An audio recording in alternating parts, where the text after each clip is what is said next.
en las clases en línea porque nunca participaron. Entonces estaré pues casi obligándolos a participar. Las clases de esta materia son pues clases bien bonitas, a diferencia, por ejemplo, de anatomía, que fue el semestre pasado. Estas clases de fisiología, que son las clases de biología 3, pues tienen ya como más interés clínico en lo que compete al químico farmacobiólogo. Son clases pues más interesantes. Me presento antes, soy la doctora Victoria Romero, tal vez algunos de ustedes ya fueron mis alumnos, quienes no, pues bueno, me estarán conociendo en el transcurso del semestre. Les voy a impartir la clase de Biología 3, ya que mi perfil como médico me permite poderles explicar a grandes rasgos lo que es la biología. Y de esta parte de la biología, pues la fisiología humana. Realmente acreditar la materia conmigo no es tan complicado, pero pues como estaremos seguramente pues parte del semestre de manera virtual, pues necesito su cooperación y necesito que participen mucho para que esa calificación sea la justa para ustedes. Hacerles un examen me va a costar mucho trabajo porque pues son 51 alumnos en un grupo, 40 y tantos en otro. Entonces, calificar los exámenes de manera virtual es un poquito complicado. Pero si es necesario, si yo veo que no vamos avanzando, si yo veo que no están entendiendo, si yo veo que no hay participación, pues sí, lo más seguro es que aplique exámenes, lo correspondiente a 2 exámenes parciales y un final. Espero que nadie presente extraordinario. ¿Cuál va a ser la dinámica de las clases? Las clases se las voy a dar yo 100%. A lo mejor en alguna ocasión llego a pedir alguna participación de ustedes, pero en esta clase, en esta materia, la fisiología se las voy a explicar yo. ¿Cómo vamos a empezar? Pedí a la jefa de grupo que les pidiera que estudiaran tejido hemático, entonces nuestro tema el día de hoy será tejido hemático, una parte, porque nos va a llevar como 2, 3 clases terminar esta parte de tejido hemático. Vamos a comenzar con tejido hemático y de tejido hemático, una de las cosas más interesantes que vamos a estudiar, pues son todas estas características físicas de las células sanguíneas. Estaremos estudiando los eritrocitos, leucocitos y plaquetas, lo normal y lo anormal. Y estaremos también analizando esa parte líquida de la sangre, que es el plasma. Entonces, vamos a ver como parte práctica, primero la parte teórica, lo normal y lo normal y lo anormal de estas células, y después estaremos viendo biometría hemática, que sería la práctica, lo que ustedes deberían de tener en su laboratorio, biometría hemática. Como no sabemos si lo van a ver de manera presencial, pues vamos a tenerlo que ver en la parte teórica.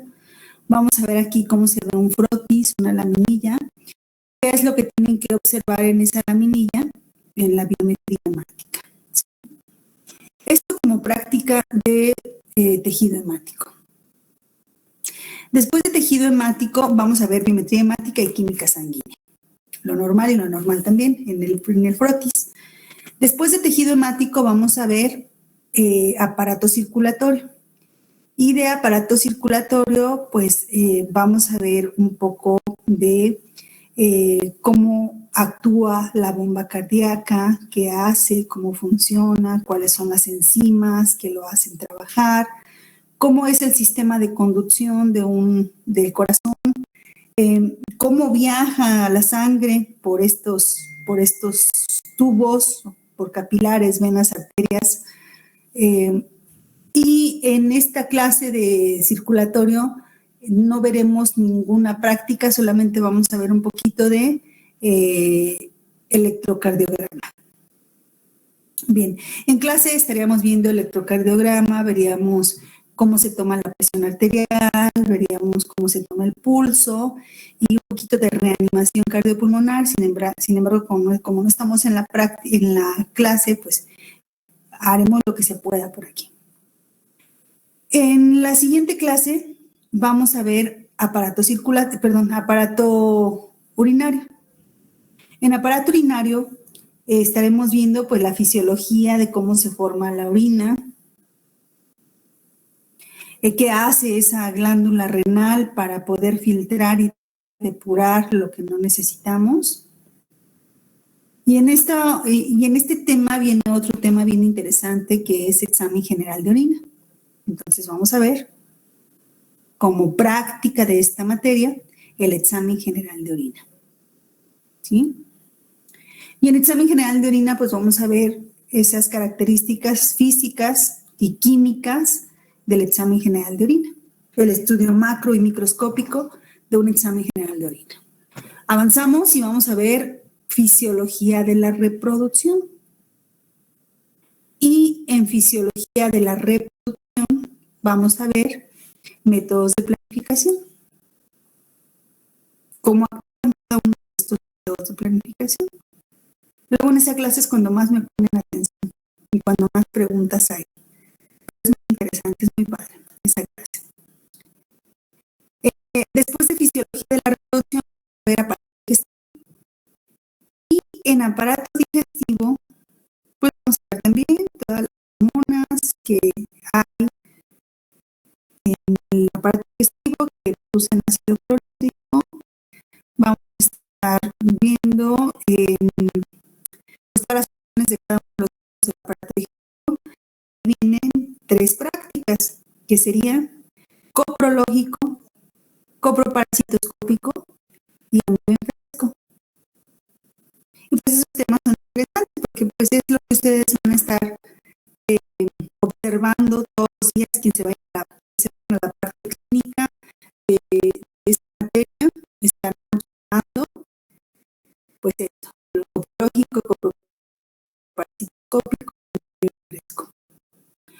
Terminamos digestivo y vamos a ver finalmente respiratorio. Para el respiratorio pues vamos a ver las funciones respiratorias. El aparato respiratorio para mantener respiratorio metabólico y tenemos una práctica que es gasometría. Eso nos llevará pues parte del semestre. De hoy, como comentaba, vamos a ver temático, como estudiante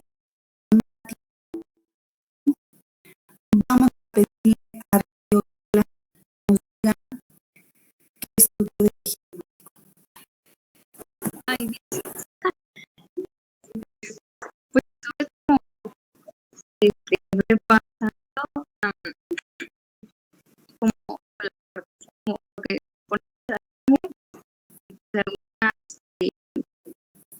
como las células macrófagas, porque siento que eso me confunde un poquito, pero como eso fue lo que estuve viendo, o sea, como bien, pues, por decirlo así, estudio la sangre. Con eso no me dijiste nada, Rocío. Yo pregunté que estudiar nada que hace tejido. Ay, se me tener Ok, mira, lo bueno es que estamos en línea y no te estoy echando sobre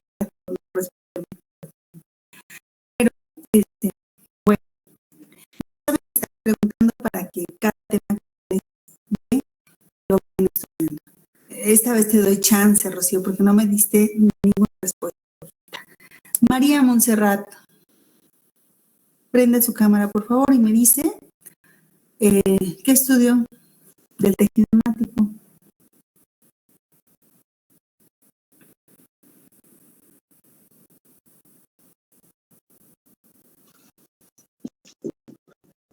Pues yo lo que estuve viendo, no estudié mucho, pero lo que vi fue cómo está constituido el tejido sanguíneo que se divide en plasma y qué es el plasma y las células que la conforman como los eritrocitos, los leucocitos y las plaquetas. ¿Qué más? Y pues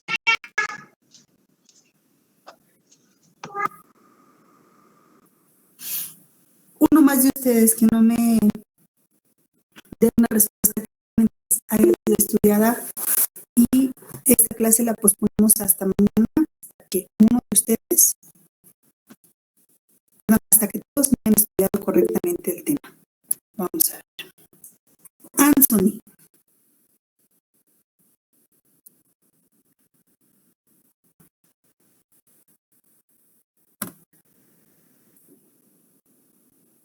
Anthony. Tampoco estudié mucho, maestra. Esto no puede volver a pasar, muchachos, porque dejé desde hace 15 días, les pedí oportunidad a que me dieran chance de matrimoniarme en estos días y leerme del pero yo vengo bien estudiada para poder dar la materia y lo mínimo que pueden hacer es leer los temas que yo les estoy dando. Por respeto a quienes sí estudiaron y por respeto a quienes sí leyeron un poco, por esta ocasión voy a dar lo que nos falta de la hora y un poquito de tejido hemático para poder ir a la par con el otro grupo. Juan Pablo, por favor, diles que estudiaste.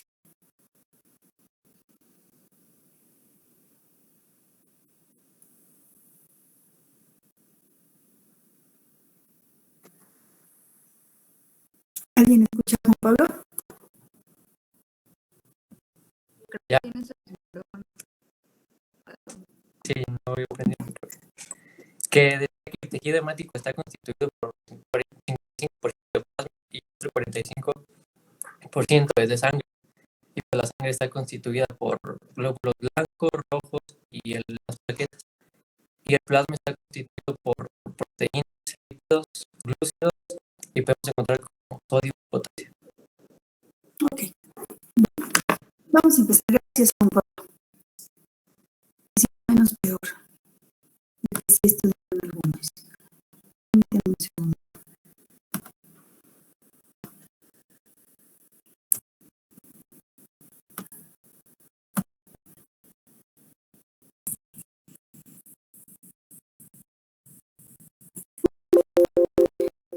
Por favor, si puede ver la pantalla. Gracias.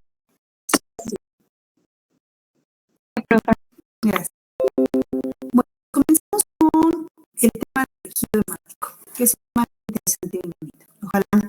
Ojalá de verdad les interese lo que estamos viendo.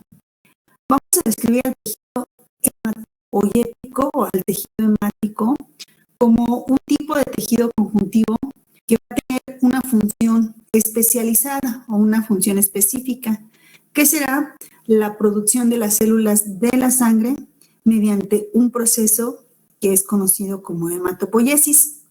No confundamos tejido hemático con hematopoiesis. Tejido hemático es ese tipo de tejido conjuntivo y la hematopoiesis es el proceso de formación, desarrollo y maduración de los 3 tipos de células sanguíneas, los eritrocitos o hematíes o glóbulos rojos, los leucocitos o glóbulos blancos y las plaquetas. ¿Qué le vamos a estudiar a estos elementos celulares? Jennifer, ¿qué te interesa saber de estos elementos celulares?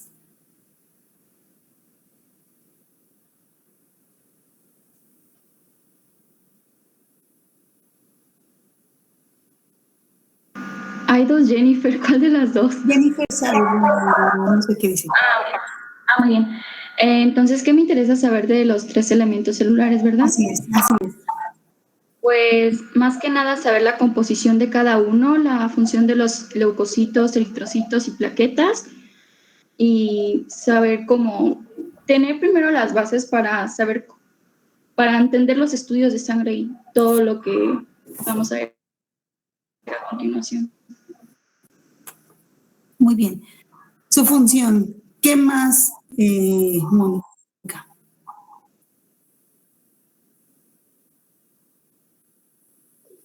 Su estructura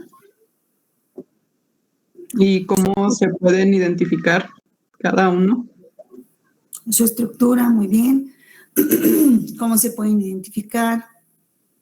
De la estructura que quieres saber, Mónica.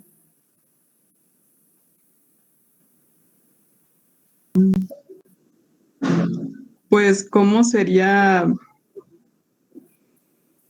no sé, su forma al verlos en el microscopio? Claro, su forma, tamaño, tinción o coloración, etcétera. Bueno, pues eso es lo que estaremos justamente viendo. Vamos a ver entonces este hematopoiesis y bueno, desarrollo y maduración de estos 3 elementos formes de la sangre.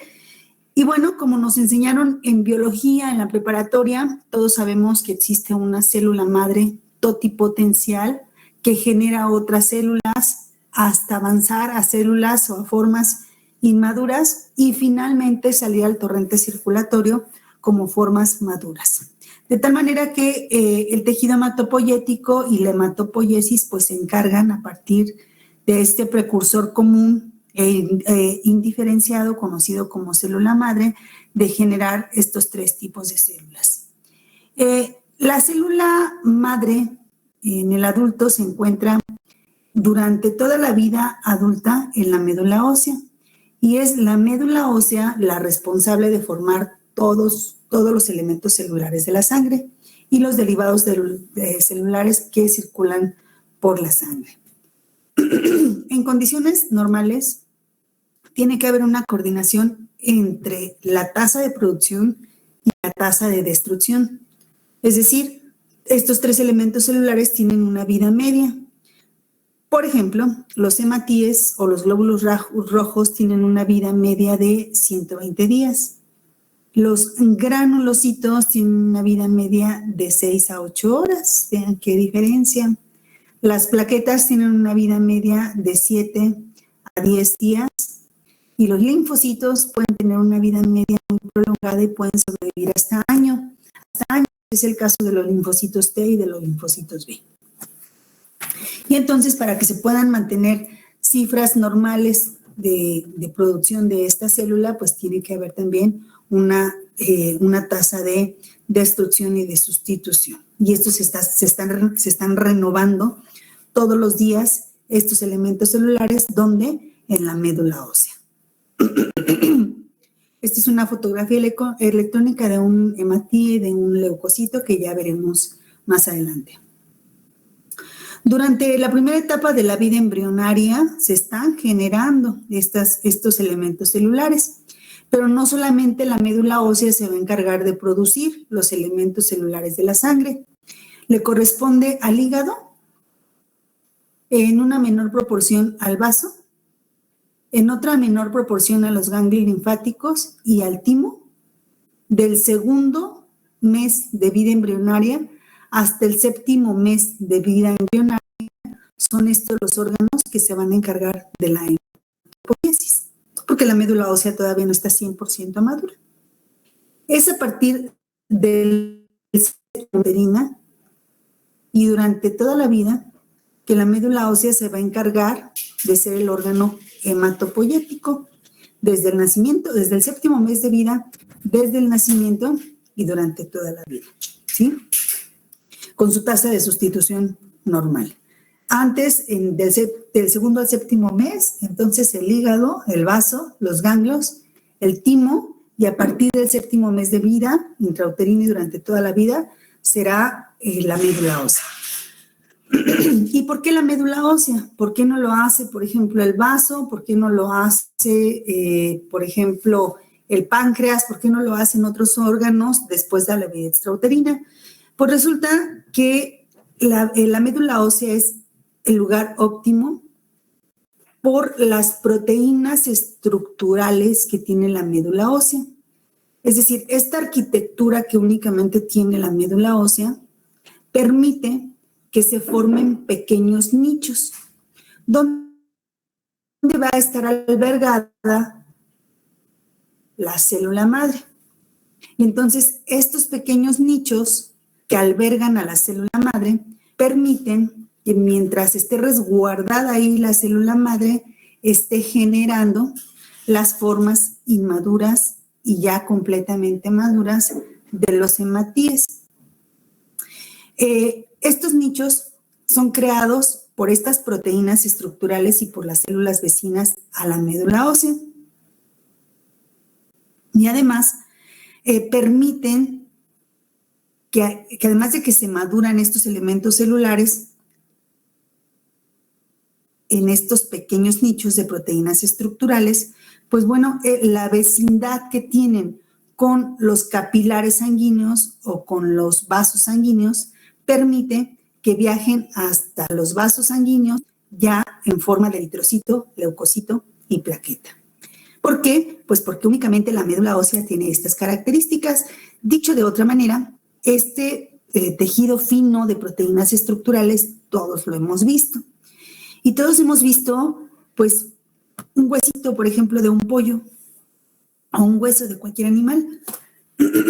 Al partir este hueso, bueno, vamos a tener dos tipos de tejido óseo, el hueso compacto y el hueso esponjoso. En el hueso esponjoso, si lo trituramos, si lo masticamos, si lo observamos, se alcanzan a ver estos pequeños nichos, lo vemos como una esponjita. Donde se produce mayor eritropoiesis es justamente al partir, por ejemplo, un huesito de ese hueso de pollo.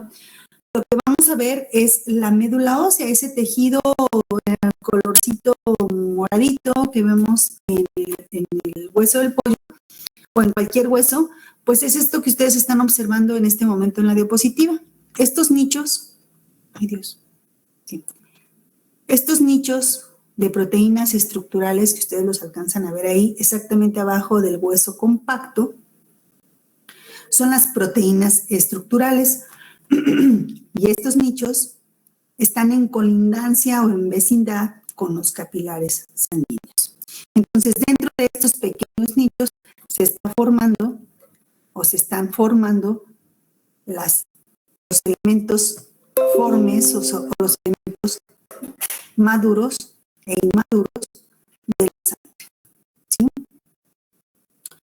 ¿Sí? Perdón, todos los elementos celulares de la sangre se van a madurar en la médula ósea. Bien. Vamos a partir entonces de estos nichos o de estas proteínas estructurales de la médula ósea para ubicar a la primera célula que origina a las demás células.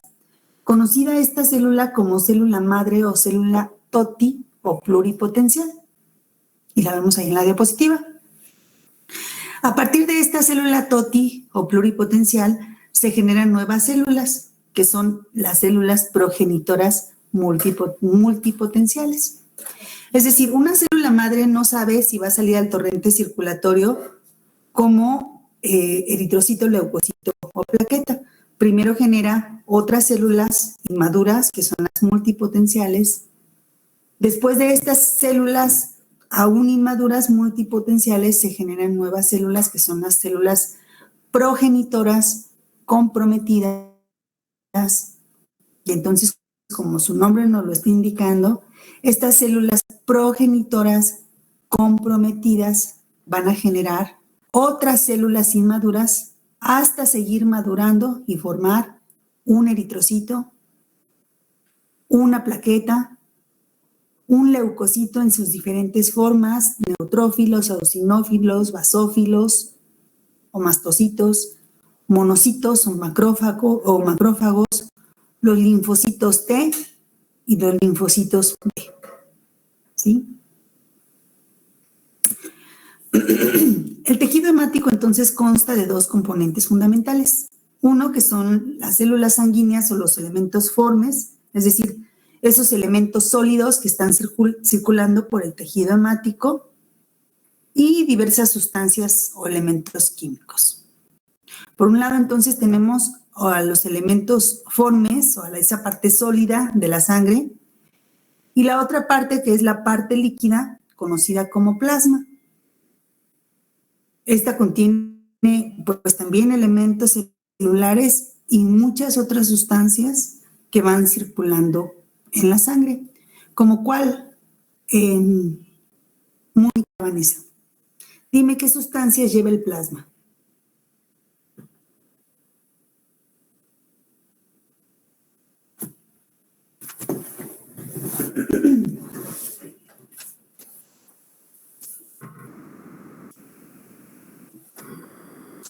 Lleva Mónica, suero.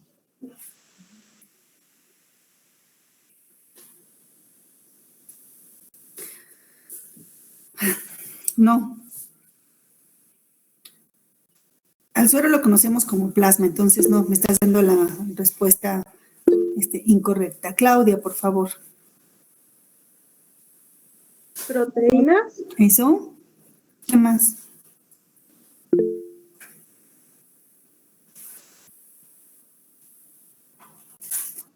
Solo sé que proteínas, maestra. No puede ser. El plasma sanguíneo contiene así muchas cosas que tenemos que analizar. Paloma. Lleva agua, proteínas, glúcidos, vitaminas y sustancias inorgánicas. Muy bien. ¿Qué más? Wick, dime cómo se pronuncia, por favor. Se pronuncia Hawick. Hawick. También contiene aminoácidos, dióxido de carbono, anticuerpos, sales minerales y hormonas. Hormonas, perfecto. Justamente eso es lo que estaremos estudiando también en esa parte líquida de la sangre, es decir, qué contiene esa parte líquida de la sangre y qué elementos en esa química sanguínea podemos encontrar. Y bueno, en la química sanguínea podemos encontrar todo. Podemos hacer un perfil hepático, un perfil hormonal, un perfil antigénico, un perfil de anticuerpos, podemos hacer un estudio general de glucosa, de productos de desecho como la urea, la creatinina, el ácido úrico, un perfil de lípidos como son el colesterol, los triglicéridos y los diferentes tipos de colesteroles. Entonces, sí es importante analizar estos elementos celulares y la forma, las características físicas de estos elementos celulares, pero también es muy interesante saber qué contiene esa parte líquida de la sangre, que será pues el pan de todos los días, lo que ustedes verán todos los días quienes se vayan al área de clínicos. Muy bien. Las células sanguíneas entonces pueden agruparse en 3 grupos fundamentalmente, que son los glóbulos rojos o eritrocitos o hematíes, los glóbulos blancos o leucocitos y las plaquetas. Y pues los restantes componentes de la parte sólida, pues es todo eso que ya mencionamos: proteínas, lípidos, sustancias inorgánicas, nitrogenadas, enzimas, elementos como todos los iones, todos los electrolitos, aglutinógenos, anticuerpos, hormonas, etcétera, etcétera, etcétera. Empezamos con los glóbulos rojos. Los glóbulos rojos o los eritrocitos son células que son carentes de núcleo, así como de mitocondrias y de retículo endoplásmico. Se tiñen de color rosa, naranja o rojito, debido, bueno, rojo nunca los vamos a ver, rojo escarlata, nunca vamos a ver un eritrocito. Pero sí los vamos a ver de color rosita, naranja. Y esta tinción se debe a una proteína que es una proteína acidófila que se encuentra dentro de esta célula, que se une a esta célula, es conocida esta proteína como hemoglobina, que es, digamos que, la proteína que le va a dar la función específica al eritrocito, que será llevar oxígeno hacia todos los tejidos. ¿Qué pasa con la hemoglobina? Pues que la hemoglobina en su estructura tiene una parte que permite que a esa molécula de hemoglobina se le adhieran otras moléculas, como es la molécula de oxígeno y la molécula de dióxido de carbono. Los atrae como imanes. Y entonces, esta hemoglobina este eritrocito puede ir cargado de hemoglobina y esta hemoglobina va a ir cargada de oxígeno o de dióxido de carbono. Entonces, el papel fundamental del glóbulo rojo o del eritrocito será llevar oxígeno hacia todos los tejidos, a cualquier celulita de todos los órganos y tejidos del cuerpo. Su forma es discoidal, es bicóncava, con un hundimiento en el centro por ambas caras. En su composición de la membrana contiene lípidos, entre ellos están los fosfolípidos, los glucolípidos, contiene proteínas, pues ya dijimos a la hemoglobina, que es la proteína esencial del eritrocito, contiene proteínas integrales, proteínas periféricas, porque tienen la capacidad de aglutinarse o de agruparse en presencia de un antígeno o de un anticuerpo. Lo veremos más adelante. Vamos a analizar la maduración del eritrocito. Entonces, ya dijimos que al torrente sanguíneo van a salir formas maduras desde la médula ósea al torrente sanguíneo.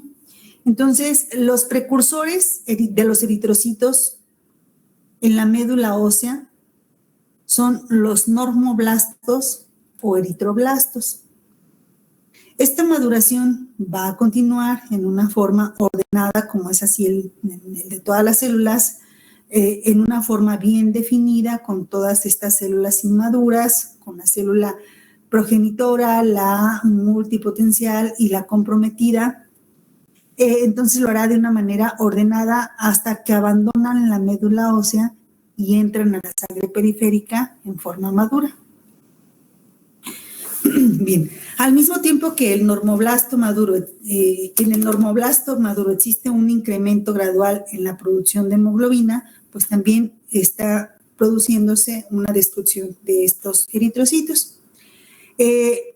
La maduración de este eritrocito tarda alrededor de 5 a 7 días dentro de la médula ósea y la proliferación en el compartimiento de la médula ósea también dura alrededor de 5 a 7 días. De tal manera que al torrente circulatorio no debe de haber presencia de células inmaduras. ¿Cuáles son los otros precursores de los eritrocitos a partir de esa célula comprometida?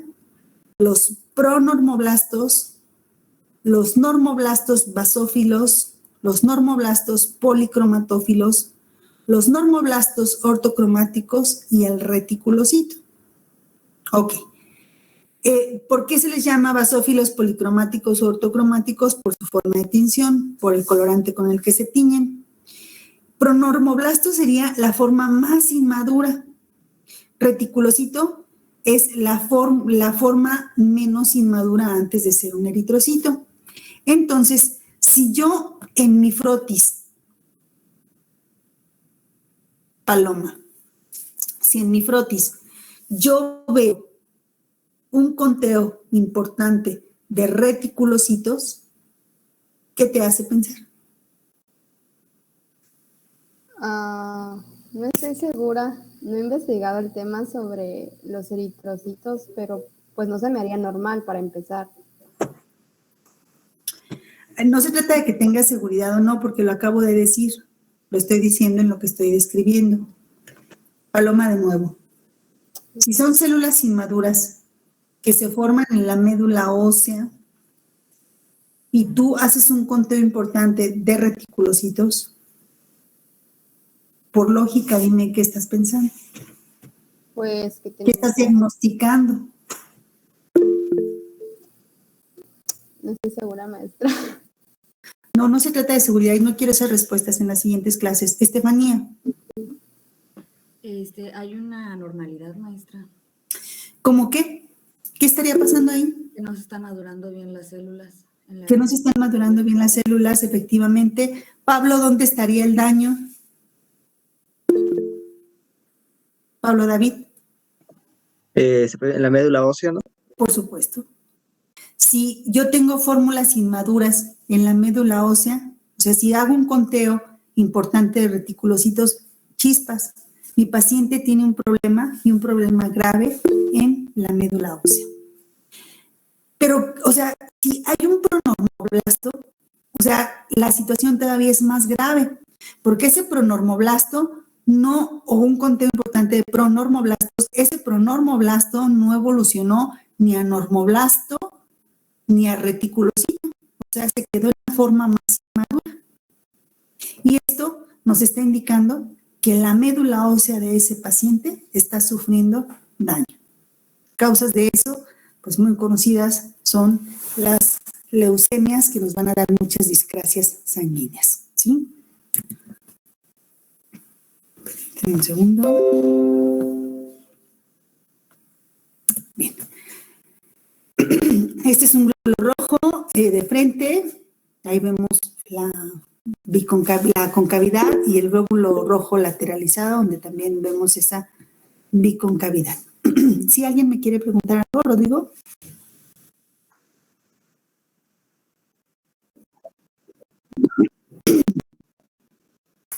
Y lo vamos a ver también, Rodrigo. Una de las cosas que vamos a ver en este tema es biometría hemática y les voy a mostrar con fotografías electrónicas cómo se ve un reticulocito comparado con un eritrocito.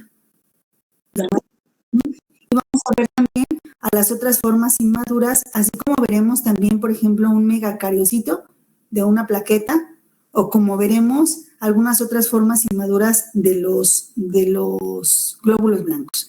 Entonces sí lo vamos a ver, Rodrigo.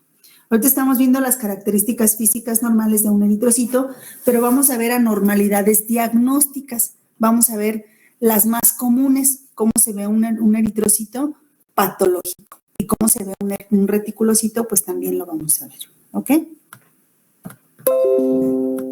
Bueno, lo que les tiene que quedar claro ahorita en este momento es que no debe de haber células inmaduras en el torrente circulatorio o puede haber la mínima cantidad. Bien. Como todo órgano, se requieren de hormonas para que los órganos trabajen. ¿Cuál es la hormona que hace que la hematopoiesis se lleve a cabo? Pues tenemos una hormona muy interesante que es la eritropoyetina. Esta hormona únicamente la produce la glándula renal, es una glucoproteína. Y esta eritropoyetina se va a encargar de estimular la eritropoiesis en la médula ósea, es decir, viaja por el torrente circulatorio hasta llegar a la médula ósea para estimular el crecimiento, desarrollo y maduración de los eritrocitos. Entonces se encarga de mantener una tasa o una cantidad óptima de eritrocitos y de oxigenación en los tejidos. ¿En qué casos no va a haber suficiente eritropoyetina? Tú misma, Paloma, dime. ¿Me puedes repetir la pregunta? No, ve conmigo. Alguien, por favor.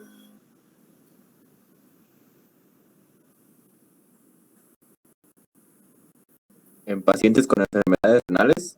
Eso.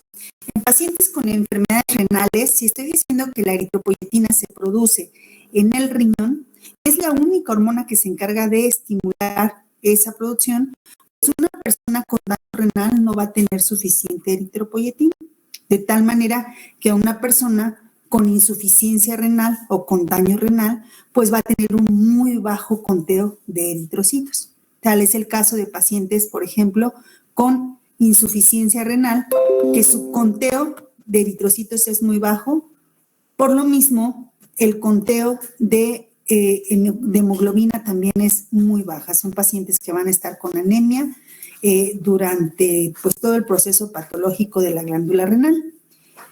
Entonces, en el caso de pacientes con enfermedades renales, lo que vamos a esperar siempre en el conteo de eritrocitos, pues será una cantidad de eritrocitos bajos y una hemoglobina muy baja, lo que se traduce en anemia.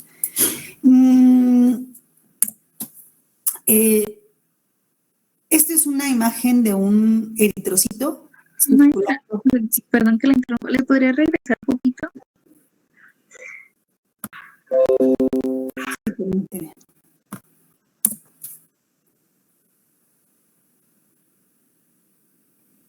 ¿Te quedó alguna duda? Sí, gracias. Ya. ¿Sí? ¿Ninguna duda? No, ya, gracias. Si hay dudas, por favor, deténganme en el momento que sea necesario, porque luego yo me clavo hablando y les puedo dejar con dudas. Bueno, esta es una hemoglobina viajando por X tejido. Vamos a suponer que está viajando ahorita por la masa muscular. Entonces, esta hemoglobina será capaz en esa masa muscular ese eritrocito será capaz de viajar por los vasos sanguíneos de la masa muscular, y como el vaso sanguíneo tiene una membrana permeable, permite que se estén donando moléculas de oxígeno y recibiendo moléculas de dióxido de carbono, de tal manera que de esta manera se está llevando a cabo la oxigenación en los tejidos. Pero esto no podría llevarse a cabo sin la hemoglobina, sin esa proteína a la que se adhiere el oxígeno y el dióxido de carbono. Entonces, la hemoglobina es una heteroproteína que contiene en su estructura grupos hemo o grupos hemo, así los van a encontrar, encargados de intercambiar o solvatar, le llamamos médicamente, el oxígeno y el dióxido de carbono, como lo hace aquí en esta diapositiva, ¿sí? Tenemos tres tipos de hemoglobina. La hemoglobina A, que es la principal en los adultos, la hemoglobina A2 y la hemoglobina F, que son hemoglobinas menores, que las encontramos obviamente también, las encontramos en la infancia, y estas anteriores se van a diferenciar en su estructura por las cantidades de aminoácidos. Sin embargo, cuando veamos un frotis normal en una biometría hemática normal, pues no vamos a poder describir, esta es una hemoglobina A o esta es una hemoglobina F. No, realmente esto se hace en biología molecular cuando ya hay deficiencias importantes de hemoglobina. Entonces se estudia al grupo M para ver cuál es la estructura de la hemoglobina que pudiera estar dañada o cuál es esa parte de ese aminoácido que pudiera estar dañado. Este es el grupo M de la estructura, de la forma molecular de la hemoglobina. Esta es la hemoglobina, así muy caricaturesca, pero esta imagen me encanta porque nos puede describir el grupo M, la globina o esa proteína, que sí, cuando hacemos estudios de hemoglobina, así es como nos describen cuánto tiene de globina. Luego de estas cadenas de globina, cuál es alfa, cuál es beta, cuál es gamma, cuál es sigma, y estas nos determinan el tipo de hemoglobina. Que repito, pues no lo vamos a ver en un frotis. Bien. ¿Qué es esto? Ulises, dime por favor, ¿qué es esto que vemos en la imagen? Pues es hemoglobina que absorbe el oxígeno, luego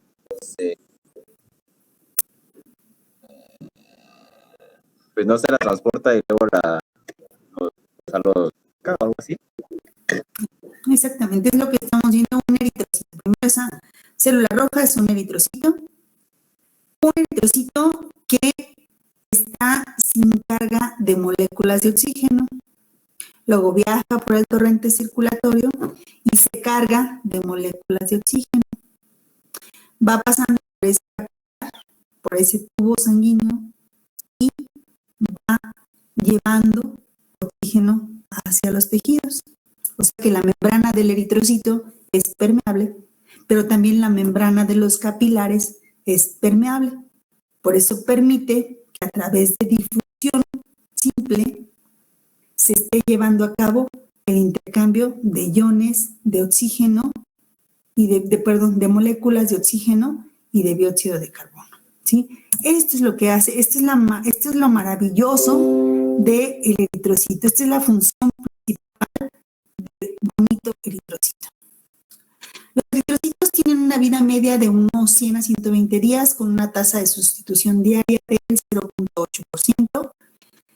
En una persona sana se encuentran más o menos en una proporción que oscila entre 4.5 y 5 millones por milímetro cúbico y estos valores corresponden a los comunes entre mujeres y hombres, respectivamente.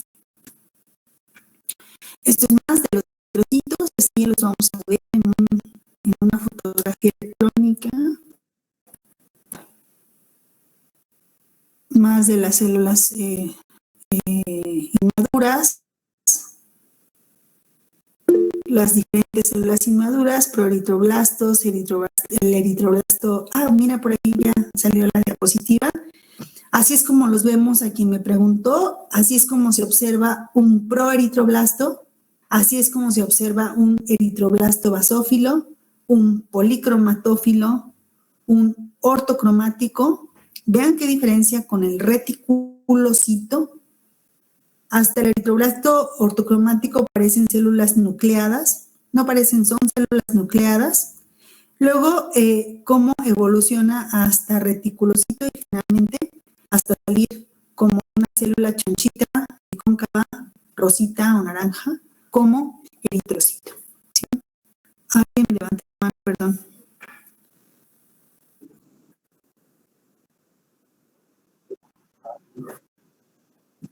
En el vaso. La tasa de sustitución se hace en la médula ósea, pero el órgano que se encarga de, digamos, albergar y reabsorber estos eritrocitos ya sin vida es el vaso.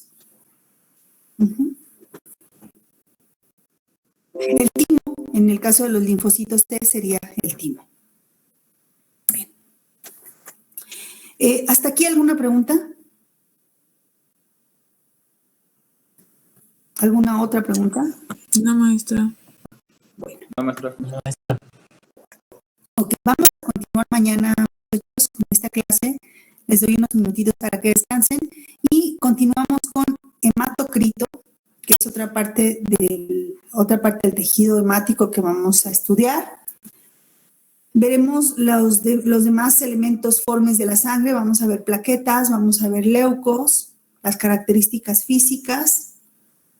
Después de esto vamos a ver plasma, el contenido del plasma, y vamos a ver biometría hemática. Primero vamos a ver lo normal para poderlo comparar con lo anormal, ¿sí? Entonces, estudienme un poquito, por favor, para poder mañana aclarar todas las dudas que tengan después de leer. ¿Va? Jefa, por favor, no olvides la captura a la pantalla y nos vemos mañana, chicos. Maestra, se las mando. Sí, maestra. Gracias, maestra. Gracias a ustedes. Sí, Jenny, me las mandas hasta que yo te las pida. Ok, perfecto, sí, ya las guardé. Gracias. Gracias.